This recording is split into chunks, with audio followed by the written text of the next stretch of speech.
Maka aswaganda. Hello, dudes, dudettes, wow, that's hot. Hello, dudes, dudettes, duders, and everyone in between, and welcome to How to Do Everything So You Don't Have to, the series where we teach you how to think like a producer. Let's start things off with a story. We had a client, and you'll forgive me for being vague, but you'll understand why as the tale unwinds. They called us out to do a multicam streaming job, and we crushed it. We invoiced them and did a couple more jobs while that first invoice was being processed. Payment cleared, so we did a couple more days with them while the newer invoices were processing. Then something wacky happened. Payment didn't clear. Then other payments didn't clear. Then we realized three important things in rapid succession. First, that one payment clearing was intended to buy them time on the other work, and subsequent failures to pay were intentional. Second, the tally had cleared what could be handled in small claims court. Third, they had kept the tally under what it would cost to hire a lawyer to push the matter through a court. Knowing they wouldn't likely get sued because the total was too small to justify a lawyer and too large to handle in small claims, they walked with the completed work, like I said, streaming, and we were left holding the bag. So all that was left to do was fire the client and move on. When you're in the early days of building your portfolio or business, securing a reliable and enthusiastic client base might seem like such an impossible task that firing clients is the last thing on your mind. You know, problems you dream of having, but here's the reality.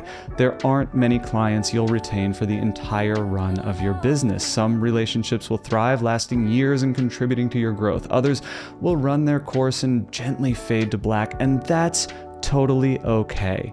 But then there will also be a small handful of clients that eventually have to be let go. And it's a weird thing. The client is getting fired because of their behavior, which is something you ultimately can't control. But you're the one firing the client, which creates a weird paradox. Your portfolio is shrinking for reasons that are out of your control, but it's shrinking because of you. This can be tough to reconcile as a business owner. In the case of the example given, it was the client's choice to lie to us about their ability or desire to pay. All we could control was how we responded to the situation, and that is exactly what this video is about. Firing clients, the importance of which cannot be overstated. It would be bad enough if the friction of a bad client only damaged your internal operations, but the destruction goes far beyond that.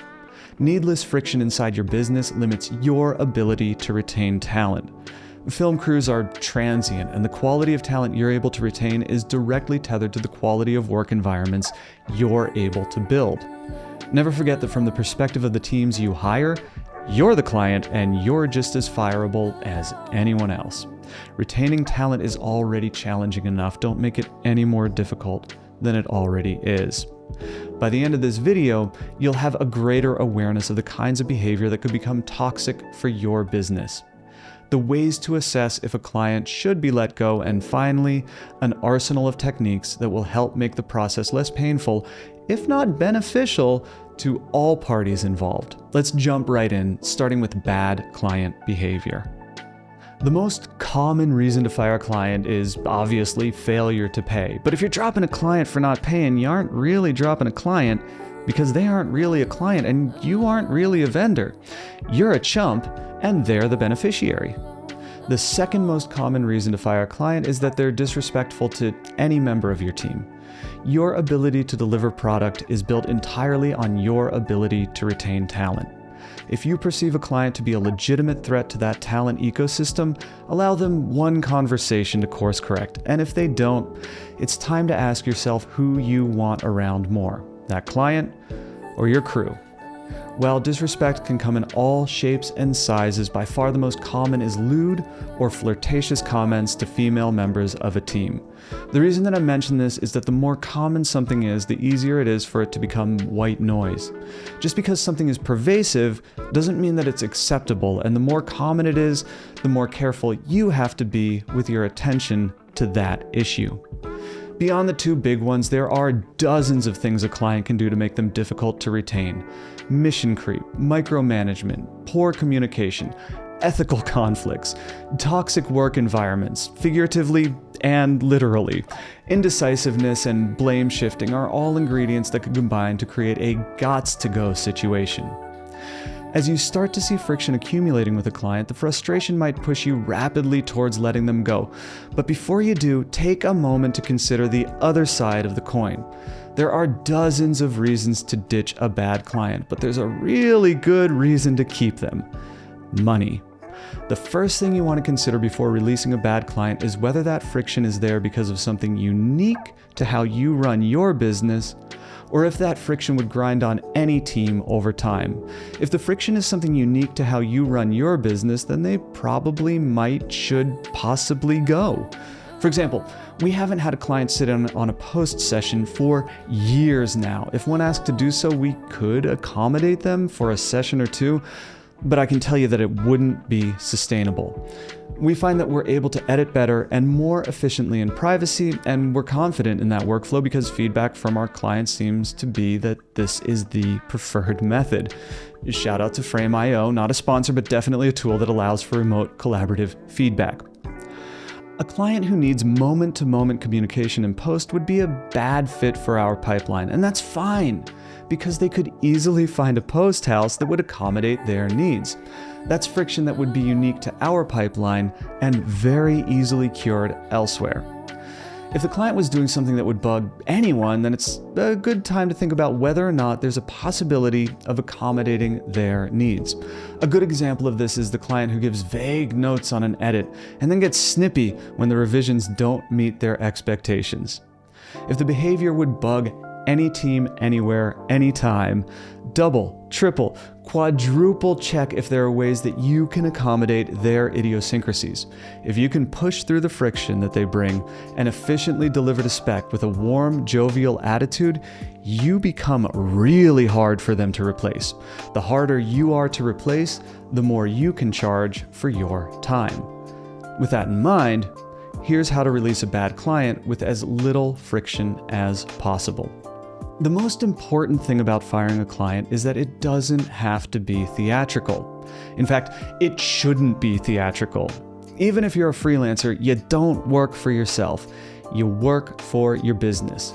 If the business won't benefit from theatricality, and I guarantee you right now that it won't, then there is no reason to be theatrical. Sometimes, though, this is easier said than done. If you're letting a client go, there's probably a thing or two you'd like to say to them about this, that, and the third. But if you're dropping a client, it's safe to assume that they don't take feedback when you're on good terms. So why would they be interested in your advice right when you kick them to the curb?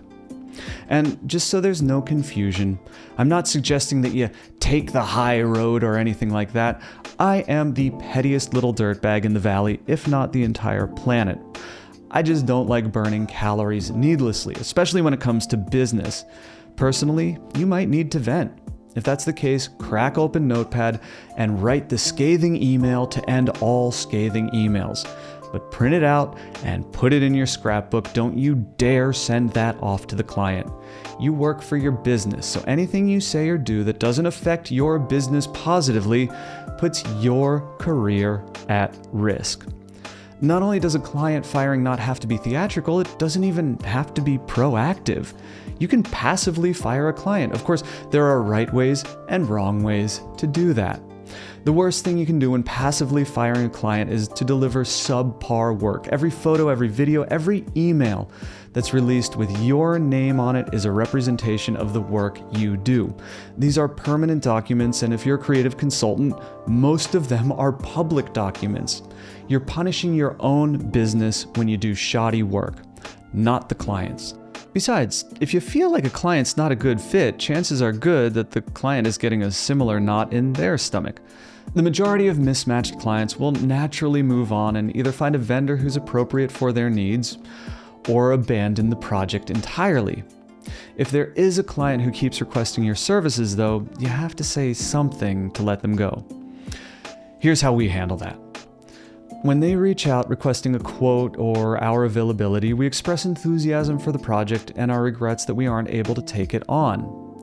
About that enthusiasm, it is never a lie. We are honestly thrilled every time someone picks up a camera because we love making movies and we're happy when we can share what we love with other people. Also, you might not know this, but every time someone picks up a camera to make a movie, an angel gets its wings. And if every angel already has their wings, one of them gets another set. This continues on forever, meaning that an angel with 1,000 pairs of wings, while anatomically baffling, is theoretically possible. So the more cameras that are picked up, the closer we get to my vision of millennium-winged messengers of God blacking out the noonday sun. Name a nobler cause if you can. Back to the subject of firing clients. If they're not a good fit for your business but still recommendable, you should recommend them. We've had great clients that we had to wind down because they weren't a good fit for us. Not because they were damaged goods or a nightmare to interact with, but because they weren't an appropriate fit for our production style. In those situations, we offer to reach out to our network to see if anyone is interested in the work that we are passing up, and then make recommendations from the pool of resplendent respondents. If you can pull this one off, you've got a win-win-win on your hands. You're able to move on from a client that wasn't appropriate. Win. The client is having their needs serviced. Win. Your talent network has more work because of you. Win. The caveat here is that you should only do this if you are absolutely sure that the client and the talent filling the gap are recommendable. You risk damaging your reputation in both directions if you aren't careful. The last thing you want to do is dump a nightmare client onto your talent network or recommend a freelancer who isn't going to deliver quality work to the client. Turning down work politely and proactively deflecting work aren't the only ways to relieve yourself of a client. Another effective way is to increase your pricing. There are really 2 steps to this process. The first step is politely letting them know the number it would take for you to continue working with them.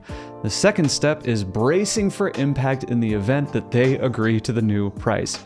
That's the main risk on this strategy. There is always a chance that they find you impossible to replace, and you're worth whatever it costs to retain you, but there are worse problems to have as a business. Just put that extra income straight towards marketing so you can build your client portfolio and hopefully have the resources, both professional and emotional, to actually release them in the near future. The final method worth discussing is simply ghosting them.